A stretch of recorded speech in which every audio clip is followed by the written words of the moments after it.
Rasululloh sollallohu alayhi vasallam aytadilar: "Al-muslimu man salima al-muslimuna min lisanihi va yadihi." Haqiqiy musulmon kim? Musulmonlar uning tilidan va qo'lidan salomat bo'lgan kishilar. Mashinasidan salomat bo'lgan kishilar biz zamonimizda. Signalidan salomat bo'lgan kishilar, gazni qattiq boshidan salomat kishilar, chiyda tormoz boshidan salomat bo'lgan kishilar. Siz mashina minayotganda ozor bermayapsizmi? Siz haqiqiy musulmonsiz. Endi mashina minayotib turib odamlarga ozor, aziyat beryapsizmi? Demak, siz haqiqiy chinakam komil musulmon emassiz hali. Val mu'minu man amina an-nasu ala dima'ihim va amwalihim.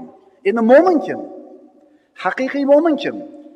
Haqiqiy mu'min odamlarning qonlari va mollari undan omonda bo'lgan kishi.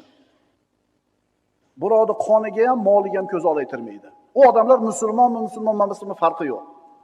Musulmon odamning oldida boshqalar, mu'min odamning oldida boshqalar kim bo'lishidan qat'iy nazar ular xotirjam turadi. Bu musulmon deydi.